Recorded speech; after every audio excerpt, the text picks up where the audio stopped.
Hi, everyone. I'm Vladimir Dutte. We are watching all the news happening in the United States and around the world. Here's what we're following for you this morning. Stocks are plummeting on Wall Street after China responds with reciprocal tariffs of their own on the United States. And this comes, of course, after one of the worst days for the major indices since 2020. Plus, General Timothy Ho is out as director of the NSA. What's behind the Trump administration's decision to fire one of the nation's top security officials? And 3 people are dead after being struck by an Amtrak train in Pennsylvania. What we're learning about what happened and how Amtrak is responding. This is CBS News 24/7.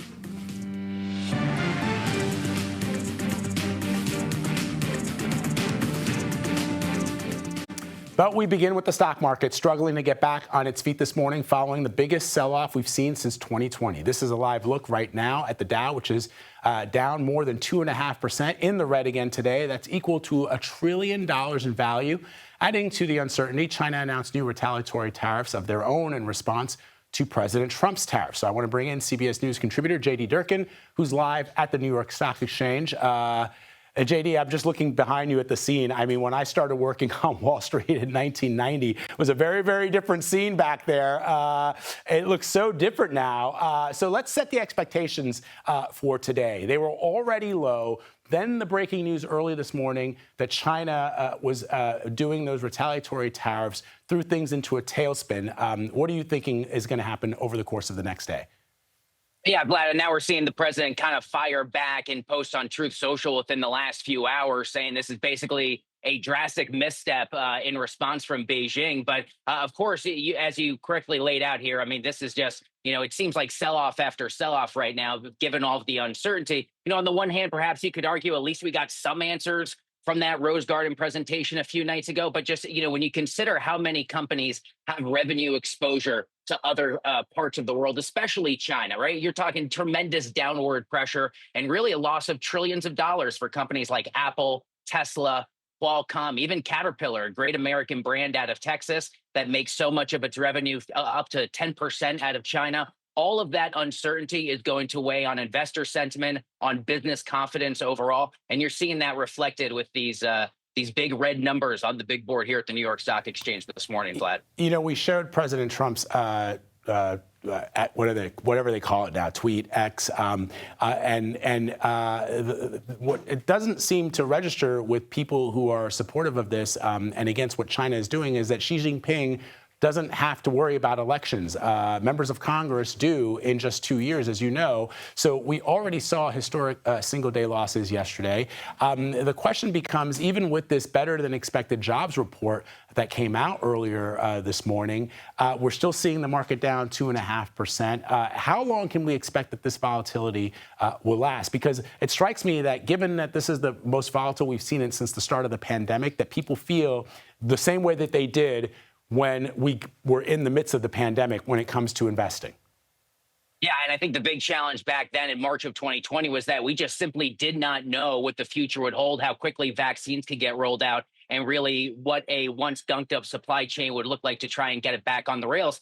Not the exact situation this time around, Vlad, but the same level of uncertainty, I would argue. If I were to ask 10 people down here on Wall Street, when do you think all this is going to play itself out? I'd probably get 20 different responses. And I think the big challenge for major companies and publicly traded corporations that are trying to issue their forward-looking forecast and their guidance for future quarters is that they still don't know. And one of my big questions is, to what degree is the president willing to get concessions from some of these other countries and hopefully be able to relax some of these newly announced tariffs, right? Can he get concessions on things like fentanyl over the northern border with Canada, helping stem the flow of illegal immigration from Mexico? Maybe, and this has been suggested the last few days, the president is putting pressure on Beijing to try and make a TikTok deal, being the ultimate negotiator in chief. But ultimately, these are all just questions and speculations, Vlad, and it becomes very difficult for these corporations to try and give investors any sense of confidence about what the road looks like ahead, even if today's jobs report, at least that top line figure,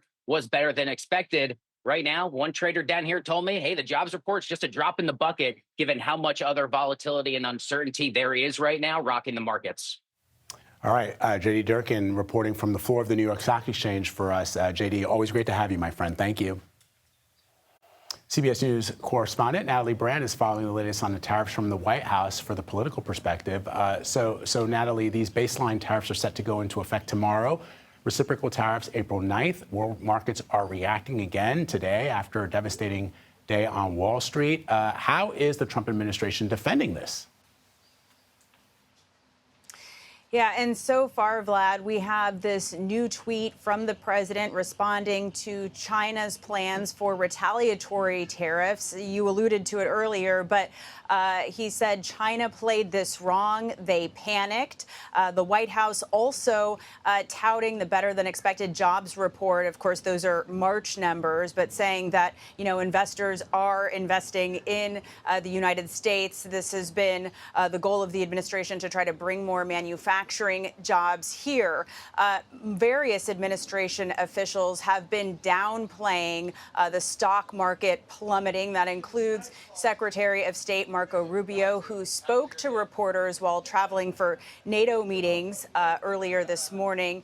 He basically said that what we saw yesterday, since he was talking before the opening bell today, he said yesterday was a reflection of a dramatic change in the global order regarding trade. Here's more of what he had to say. Businesses around the world, including in trade and global trade, they just need to know what the rules are. Once they know what the rules are, they will adjust to those rules. So I don't think it's fair to say economies are crashing. So the president rightly has concluded that the current status of global trade is bad for America and good for a bunch of other people, and he's going to reset it, and he's absolutely right to do it. And Secretary Rubio is saying that he believes the president is right to do that the United States has to get back to making or manufacturing all of these products. That has been a key argument by the administration as they've been out here with various administration officials on camera trying to defend what's happening, saying that this is a long-term tariff strategy. And right now, the markets are just this snapshot in time. We want to turn to the other big news, Natalie, coming from the White House. The Trump administration has fired the head of the NSA and U.S. Cyber Command. Why did he do this, and what do we know about how he came to make this decision? Yeah, well, to be clear, Vlad, the administration has not given a reason for the firing. We've reached out to the NSA, the White House, the Pentagon, no official comment. But what is interesting is we know that President Trump had a meeting with controversial right-wing personality Laura Loomer this week at the White House. And while he has downplayed, he was asked by reporters, he downplayed the influence of Loomer on recent firing decisions at the National Security Council. He said that it's his right, really, to fire everyone. It is notable that Loomer herself posted on social media today criticizing this general, the head of the National Security Agency, who we learned was just fired, General Timothy Ha. She criticized him as a appointee by former President Biden, said that President Trump needs someone that he can trust. We know that following this Loomer meeting, several staffers of the National Security Council were also fired. Again, President trying to distance himself from Loomer having influence on that, but it is notable that this meeting occurred. I also want to mention that top Democrats on the House and Senate Intelligence Committees are slamming this decision to oust NSA Director General Ha, saying that, we face unprecedented threats regarding cyber. He was also the head of Cyber Command. This does not make the United States safer, they argue. All right, Natalie Brand reporting from the White House for us. Natalie, thank you. Trade war is also impacting American auto workers. Jeep maker Stellantis says it's temporarily laying off 900 workers in the Midwest, and on Monday it plans to pause production at plants in both Canada and Mexico.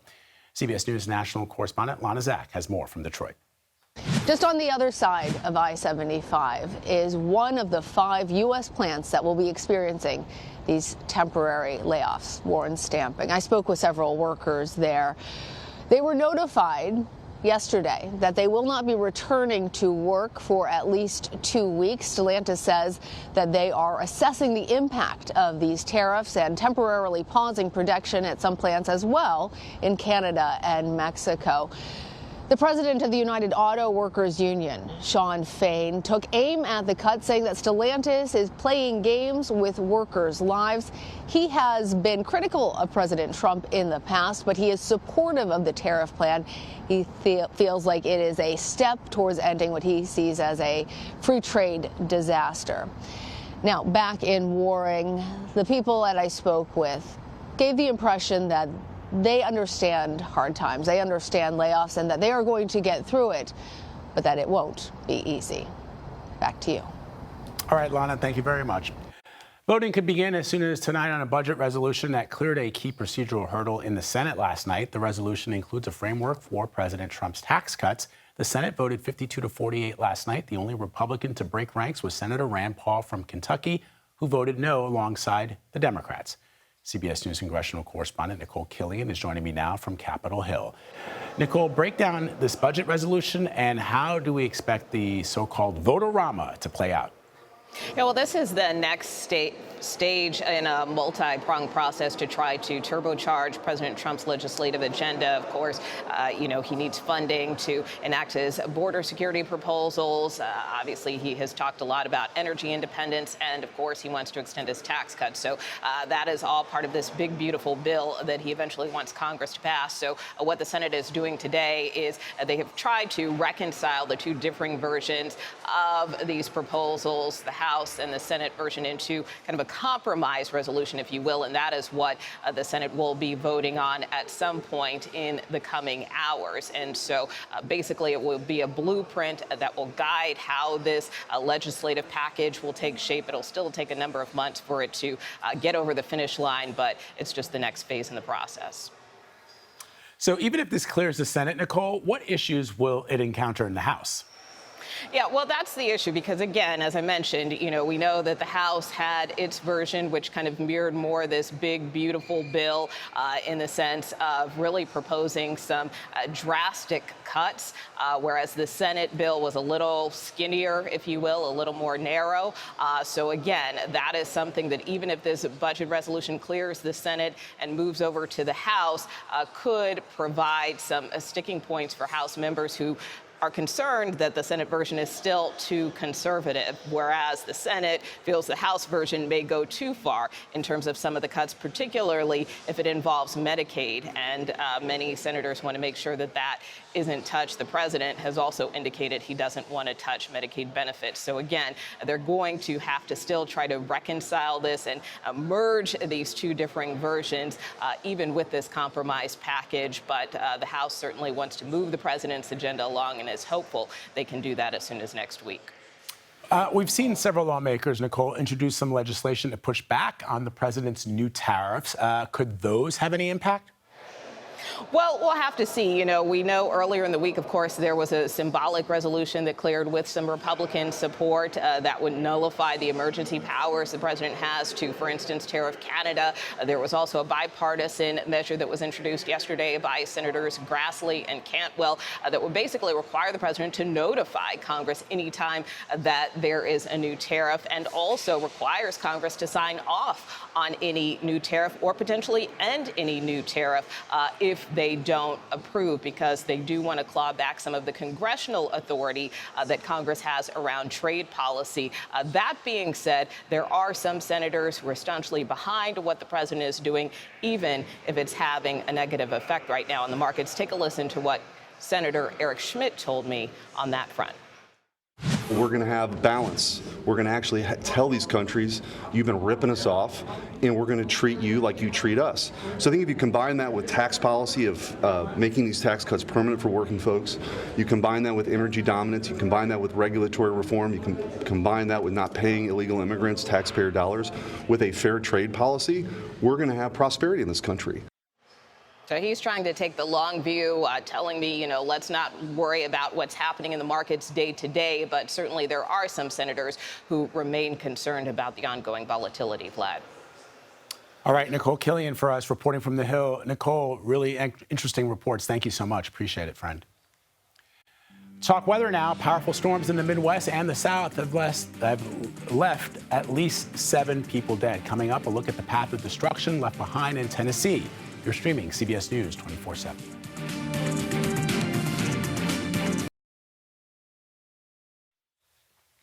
We're learning more about a fatal Amtrak accident outside of Philadelphia that shut down service between Philly and New York for hours last night. 3 members of the same family were fatally struck by a train during the height of evening rush hour. Brandon Goldner of CBS News Philadelphia has the latest. Good morning. We're expecting an update from Bucks County, Pennsylvania investigators sometime later this morning. After being shut down for several hours, trains are once again running through here at Bristol Station, though Amtrak is warning passengers that there may be some delays due to some of the trains operating at slower speeds. Just before 6 yesterday evening, 3 family members were struck and killed by an Amtrak Acela train. We're working to find out additional details about those family members, including their ages, the relationships between the 3 of them, and why they were on the tracks. 236 people were on board the Acela train. It was traveling from Boston to Richmond.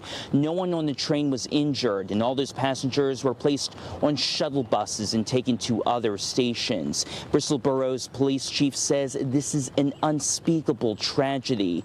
When our officers arrived on scene, they attempted to go up onto the rail line to remove the subjects, but didn't get up to the top of the tracks before the Acela contacted the individuals that were up on the tracks. I heard the loudest screech I've ever heard before in my life, like it was trying to break and it couldn't. Once we get additional information from investigators, we will bring it to you. The other sad fact is that this is the second time a person was struck and killed by a train here in Bucks County this week. We were told that another person was struck and killed by a train in Cornwall's Heights Station. All right, that was Brandon Goldner of CBS News Philadelphia. At least 7 people are dead after powerful storms pummeled through the Midwest and the South. Flood alerts stretch now from Oklahoma to Ohio as torrential rain and more severe weather threaten the region. For more on this, let's bring in Dave Malkoff, who's in Clarksville, Tennessee, which is about an hour northwest of Nashville. Dave, conditions look a little better than when I saw you earlier, 7 a.m. Eastern time on CBS Mornings, but not great. No, and this is an unfolding situation, Vlad, that we've got in this neighborhood. You know what I've seen just in the past, half an hour or so is a lot more debris. And this debris is what is causing this problem in this neighborhood. Not only is the ground saturated from all that rain, but you've got this kind of debris that is clogging up the one drain that they have back there for the entire neighborhood. So if that's clogged, there's no way for this to relieve itself. So you've got this situation where you've got several neighbors who are cut off and they have to use a canoe or a kayak to get through here to get their family members out. And Vlad, let me just show you this standing cinder block wall here is put in by Mr. Maddox here because he wants to know where his driveway is. This has happened so many times that he had to build this to even know where the driveway is, where the yard begins. It's just really, really tough for this people who live here. Earlier, you spoke, Dave, to a resident who was kayaking in the flood. What did he tell you? Yeah, that's Lewis. He lives over here. He has his grandchildren with him. He has his children. He has his wife. He has dogs, cats, and birds. But they have 5 of those kayaks because this has happened so 20 years that he has lived in this neighborhood that they have to have an escape situation. There's another person back here who has 5 puppies and 2 adult dogs inside a trailer, and they are ready to go at a moment's notice. The woman, Candace, who lives in this house over here, she has her entire bottom floor that is taken out by the flood that just happened just not too long ago, last month or so, and she just had drywall delivered to fix that problem. The drywall is outside. It is soaked. It is sopping wet. And now she has another problem with water that just comes in from underneath her house. And unfortunately, Vlad, the insurance company has told her that that is not something that is covered because this is not a floodplain area. Wow. Oh, man. Heartbreaking stories there. Dave Malkoff reporting. Thank you, Dave. Let us bring in CBS News Philadelphia meteorologist Grant Gilmore with the first look at the national forecast. Hey, Grant. Hey, Vlad, look, on one hand, right, it's good to see that people are prepared and they know how to respond to these types of floods. On the other hand, it really is heartbreaking to see the devastation and the result of all this flooding. And more rain is on the way. And with that, you heard the National Weather Service, they were mentioning things yesterday like generational flooding, once-in-a-lifetime flooding. And that means more rain is on the way to places that really don't need a drop more of rainfall. Places in Kentucky, Adair County picked up 9.95 inches of rain just in the last 48 hours. You head down the list there. This is a tremendous amount of rainfall for all these places, from Kentucky to Tennessee, even out into Arkansas. Little Rock picking up just about 5.17 inches of rain. And again, more rain is on the way. Head over here with me. I want to show you this because we're still tracking the threat for excessive rainfall. This excessive rainfall means that flash flooding is going to be possible across some of the same places that have seen a tremendous amount of rainfall. This higher risk for flash flooding is a little farther to the west and to the south in the places that have picked up the most rain so far. But still, back into Arkansas, western Tennessee, you're talking about a lot of heavy rainfall in addition to the threat for severe weather. Once again, we are working with the threat for long track, large tornadoes. This moderate risk for severe weather builds as we go throughout the day today, and then it will continue to bring that threat for storms over to the East Coast as we head through the next couple of days. Vlad will highlight the timeline of those storms here coming up in just a few minutes. For now, though, back to you. Grant Gilmore for us. Thank you, Grant. Appreciate it. The Pentagon's acting inspector general is launching an investigation into Defense Secretary Pete Hegseth's use of the Signal app to discuss military plans. Next, what that review might entail. You're streaming CBS News 24/7.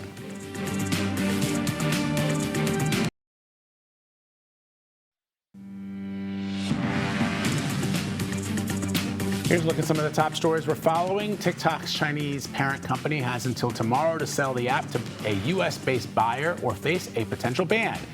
Multiple American companies like Amazon have put in a bid to buy the social media company. President Trump says he is close to securing a deal. ByteDance has previously said it has no plans to sell the app. Karen Reed is appealing her case to the Supreme Court. She's the woman charged with killing her Boston police officer boyfriend. Karen Reed's lawyers want the justices to throw out two of her charges, arguing double jeopardy. Claims were made that jurors in her first trial told Reed's legal team they were going to acquit her on two of the charges, but that trial ended in a hung jury, so they never declared that in court. Massachusetts' highest federal court and a federal appeals court have denied her appeals. Secretary of State Marco Rubio is wrapping up his trip in Brussels, where he met with his NATO counterparts. Rubio reassured them of the administration's commitment to the alliance. He also claimed, quote, hysteria and hyperbole in the media has led to a perception of America not being committed. Or perhaps it's the words of the President of the United States. Could be that, too. All right, attorneys for the Maryland man who was mistakenly deported to a prison in El Salvador are making another push for his return today. It's one of several big cases we're monitoring concerning the Trump administration's immigration and deportation policies. I want to bring in CBS News Department of Justice correspondent Scott McFarland to talk about this. So, Scott, what's the latest on this case involving the so-called administrative error, their words, that landed a father who had protected status in this country in a high-security prison? Yeah, this case of Kilmar Garcia is gaining attention and gaining momentum. There's a political issue here, Vlad. There's a legal issue. As we speak this morning, there's a rally in Hyattsville, Maryland, that's right outside of Washington, D.C., where some supporters and relatives of Garcia are urging, if not pleading, for his return to the United States from that lockup in El Salvador. You see the group there with signs and with relatives. They moved to the courthouse not far from there in Greenbelt, Maryland, midday for a court hearing as they try to make a case to a federal judge to get Garcia returned from El Salvador to the United States. The Trump administration has shown no indication it's going to yield here and make that happen through the Department of Justice or through the Department of Homeland Security. So the judge is going to have to figure this out. But the plaintiff's attorneys and the relatives of Mr. Garcia are unequivocal, Vlad, arguing he was scooped up by mistake, that he's not tied to a foreign gang, and that he should be returned, and that's what happens when the Trump administration used a 1798 law that circumvented due process and circumvented court controls to expedite those deportations. So let's turn to another case that you're monitoring, Scott. The administration could end up being found in contempt of court over their deportation flights. Break down what's going on here. Yeah, the judge who first heard this whole dispute over those March 15th deportations to El Salvador had ordered the planes turned around. after he learned they were possibly in the air. Those flights were not turned around. In fact, they landed in El Salvador, too late for the judge's orders to be honored or complied with. Ever since March 15th, Vlad, he has been pressing the Department of Justice to answer why were his orders not complied with? Why were they ignored? He's not satisfied so far, James Boasberg isn't, that he's gotten a declarative, unambiguous answer from the Department of Justice, and he pressed them in court again yesterday and still seems unsatisfied with the answers. He has brandished the possibility of contempt hearings against somebody inside the Trump administration. The Attorney General Pam Bondi was asked about that during an unrelated news conference this morning in Fort Lauderdale. I don't believe anyone defied a court order. I think testimony came out in court that those planes not only had taken off, but were outside of American airspace. Moreover, they were illegal aliens from El Salvador, just like these guys on this chart, who are committing violent murders throughout our country. They were some of the worst to qualify under the Alien Enemies Act, and we should be concerned about the victims of these crimes here in our states more than these defendants. Vlad, that means we have quite a showdown, likely next week here in Washington. The Department of Justice isn't yielding. The judge wants some answers.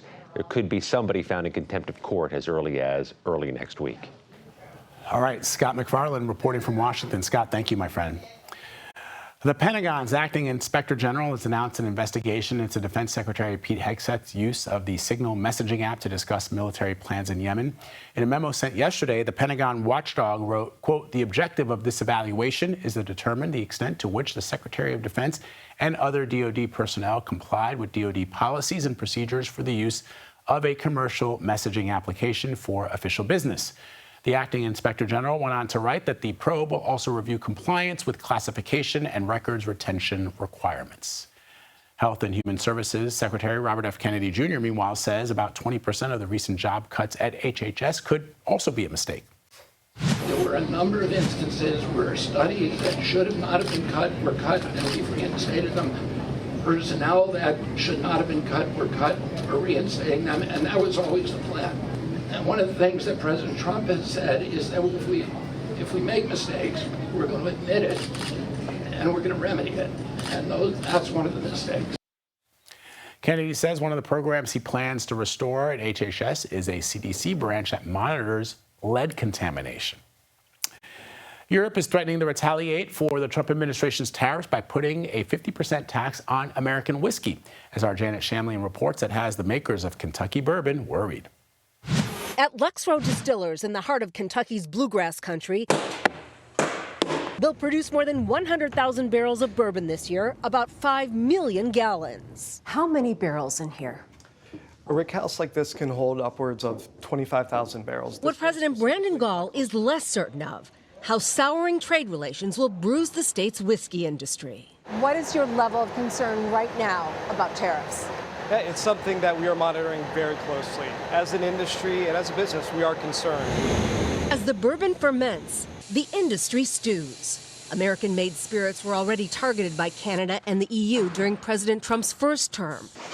This time, they're also being pulled from store shelves. Retaliation with a twist. Our wish as an industry is just disentangle us from the debate. We met Kentucky Governor Andy Beshear at the state capitol to talk about the impact. The instability is hurting all of our industry and all of our economy. The amber liquor is his state's liquid gold, generating $9 billion a year and responsible for more than 23,000 jobs. That's the farmer who grows the corn. Those are the drivers that deliver it all over the country. A ton of hardworking Kentuckians are impacted by these tariffs. This is largely red state. You're a Democrat. Maybe a lot of people in your state are for this. They were for the president, many, if not most of them, and they were for a number of his policies, but what they heard was he was going to help them have a better life, that he was going to improve the economy, that he was going to make it easier to pay bills at the end of the month, and that he was going to bring down prices. That's not what's happening. Most bourbon is aged in oak barrels at least 4 years. Some premium bourbons more than double that. Making it takes patience, something distillers say has never been needed more. In an industry where you're not planning for tomorrow or a month from now, but 3, 4, 5, 6 years in advance, it creates a lot of question marks. The concern now, their hopes may be running dry. Janet Shamlian, CBS News, Bardstown, Kentucky. All right, turning now to some breaking news out of the UK. London's Metropolitan Police has charged actor and comedian Russell Brand with rape as well as multiple counts of assault. CBS News senior foreign correspondent Holly Williams is following the developments for us out of the UK in our London newsroom.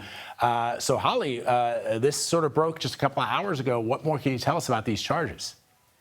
Good morning, Vlad. Well, the British police said in a statement that Russell Brand has been charged with rape, indecent assault and sexual assault. The charges relate to 4 separate women. All of the alleged incidents occurred here in the UK, and they date back to between 1999 and 2005. Now, as you'll remember, Russell Brand starred in several Hollywood films, including perhaps most famously Forgetting Sarah Marshall. He was briefly married to Katy Perry between 2010 and 2012. And more recently, he became a sort of self-help guru with his own podcast. Here in the UK, he originally made his name as a stand-up comedian. The British police say they began investigating in September 2023, and they say they received a number of allegations after the British media reported claims of sexual assault made by multiple women. At the time, Brand strongly refuted all of the allegations, saying that while he had been promiscuous in the past, all of his relationships were consensual, and he has continued to maintain his innocence. In February, Brand attended an event at Mar-a-Lago hosted by Mike Flynn, who served as National Security Advisor during the first Trump administration. CBS News has reached out to Russell Brand's representatives for comment on the charges. So then what happens next, Holly?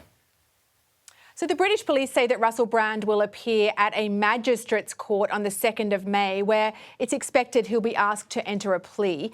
The police say that the investigation remains open, and they've urged anyone else who may have information to come forward. Vlad. All right, Holly Williams reporting from the UK for us. Thank you, Holly.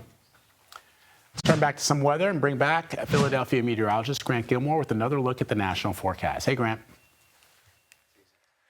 Vlad, I mean, this weather pattern has been relentless, hasn't it? I mean, we're talking about multiple days of significant tornado threats, damaging winds, and now over the last 36 to 48 hours, we've thrown in this really growing threat of flash flooding. But let me take you back to April 1st, Tuesday. And since then, we've had over 376 tornado warnings issued, stretching all the way from Delaware to Texas. But obviously, the focus of all of these tornadoes have been across the midsection through the mid-Mississippi Valley there through western Tennessee, Arkansas, where we've seen several long-track tornadoes.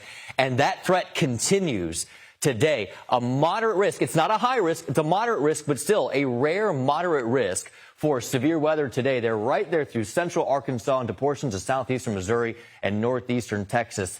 And all threats are on the table today. And then you've got the ongoing heavy rainfall that are producing flash flooding that's actually including nearly 10 million people that are currently under the threat or immediately here in the next couple of hours for the threat of flash flooding. So that heavy rainfall is going to continue across Kentucky, down into Tennessee. And then you've got more heavy rainfall building with this threat of severe weather as we go through the day today. That's why we have this excessive rainfall outlook, a high risk for more flash flooding across places that have already seen the devastation from the tornadoes, the damaging winds, and now that building threat for flash flooding. That's today. As we go into the day tomorrow, the storm system is still relatively stalled out, just regenerating with more energy coming in from the south and west. So we get another higher risk for flash flooding across Arkansas, western Tennessee, and Kentucky tomorrow. That threat will slide and weaken a little to the south and east as we go into Sunday. But still, you're talking about a week long of significant, high impactful, and life-threatening weather.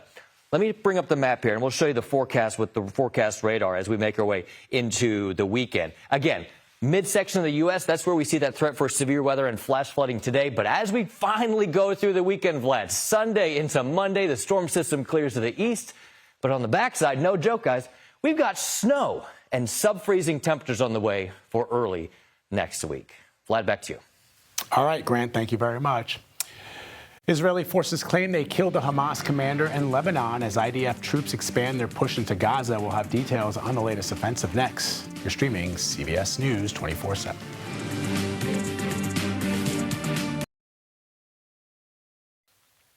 Israeli forces are expanding ground operations in northern Gaza this morning. The IDF claims its troops eliminated numerous terrorists and dismantled a Hamas command center in a suburb east of Gaza City. For more on the situation in the Middle East, I'm joined by BBC News correspondent Dan Johnson. Dan, what can you tell us about this expanding ground operation that the Israelis are conducting inside of Gaza?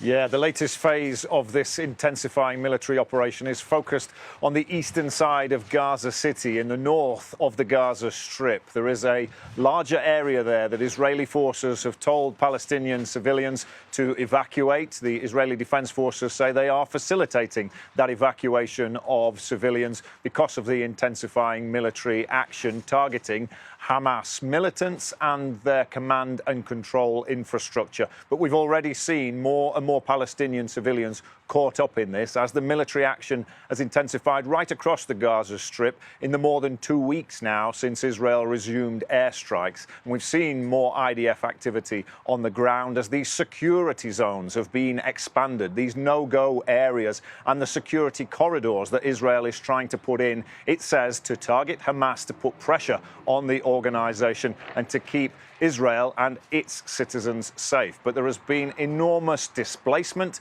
of Palestinians. The United Nations is saying more than 280,000 Palestinians displaced over the past 2 weeks. And we've seen 30 civilians killed just today already, hundreds killed in the last day or two. So the loss of civilian life has been intense, but Israel says it is determined to put pressure on Hamas. Israel also says that it has killed a Hamas commander in a strike over Lebanon. What more can you tell us about what's happening over there? Yes, it's not just in Gaza that the Israel Defense Forces are intensifying their activity. We saw strikes overnight on Syria and also in the south of Lebanon. And Israel's military says it has targeted a senior Hamas commander there, Hassan Farhat, who was said to be the commander of Hamas's Western Libya brigade, someone who's been identified as having been involved in launching attacks into Israel in the past. So Israel is very pleased to have taken him out, but it does mean that this military operation and activity right around this region is increasing now. Israel says this is all designed to put pressure on Hamas with the intention of getting Israeli hostages returned. But there is opposition, not just within Gaza, Syria and Lebanon, but also from some of the hostage families in Israel who believe this is not the right way to get the safe return of those hostages. All right, Dan, thank you very much for your reporting. We appreciate it. Stay safe out there.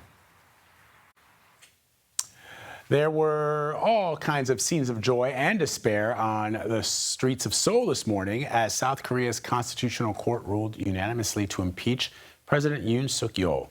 The ruling ousts him from office 4 months after his botched attempt to impose martial law in the country.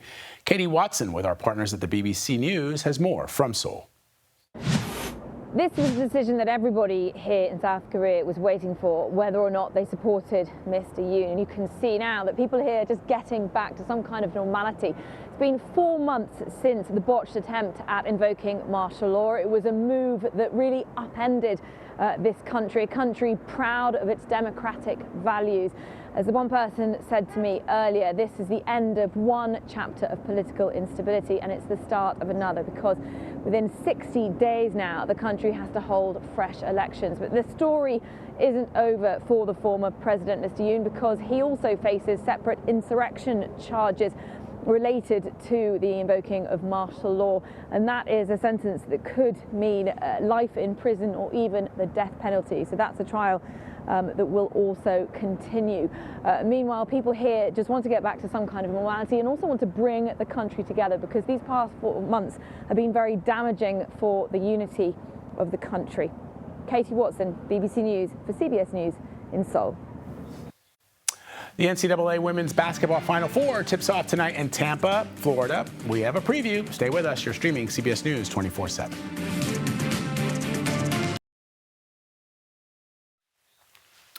Final Four weekend is finally here. After a grueling March Madness season, the men are set for a Saturday start with the last women's standing tipping off tonight in Tampa. And that's where we find CBS News coordinating producer Elizabeth Campbell. She's in Oops, I'm told that we just lost Elizabeth because this is live television, folks. So that happens occasionally from time to time. But again, Final Four, there you see your top 4 teams: South Carolina, Texas, UCLA, UConn. My money is on UConn. All right, everybody? Yes. You heard it here from the peanut gallery, folks. All right, let's take a look at this.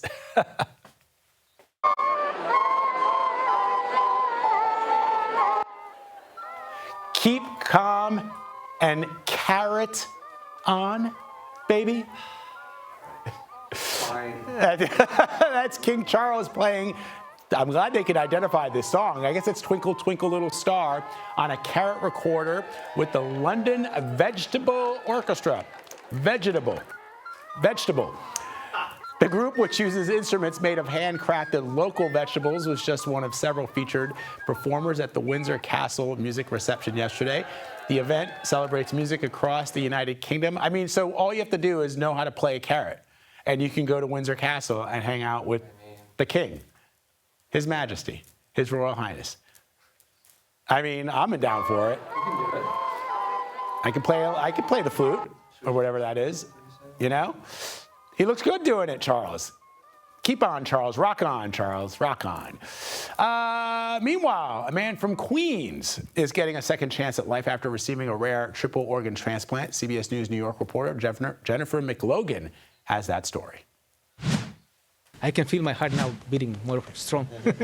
47-year-old Sergio Arias Estoni, arm in arm with his wife and mother, celebrates history, a successful and extremely rare 3-organ transplant.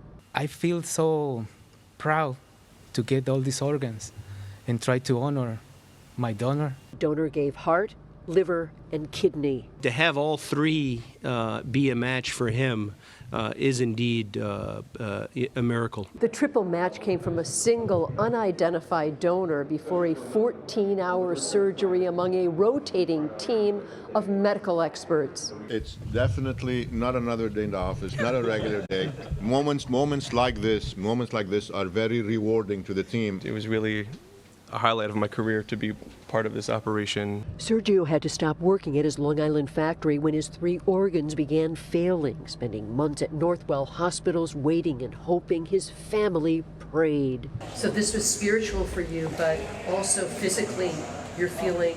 Yes, I feel excellent, very different. When I started this process for the transplant in November, the last year, I just can walk a couple of blocks. Now he walks 30 minutes a day. His regimen of dozens of daily pills will be scaled back. There has been no organ rejection. He hopes to resume college courses. College, my life with my wife, with my parents, brothers, my community. Sergio only dreamed this day would come. Get 2, it was hard. Get 3, it's going to be worse. But it happened. Miracles exist. From Manhasset, Long Island, Jennifer McLogan, CBS News, New York. All right, let's bring in CBS News Philadelphia meteorologist Grant Gilmore with the last look at the national forecast. Hey, Grant. Hey, Vlad, look, I've got the radar here showing you the forecast for how things are going to look as we go through the next couple of days. Excessive rainfall, threat for severe weather, all of that across the midsection of the United States. This pattern continues, though it begins the weekend as it moves into the eastern half of the United States as we go through Saturday and Sunday. Finally, the pattern changes, though, as we go into early next week. Vlad, back to you. Have a great weekend. You too, Grant. Thank you, my brother. That does it for me, folks. But stay right where you are after the break. Mugo Diwe is live from San Fran with all the news breaking from coast to coast. This is CBS News 24/7.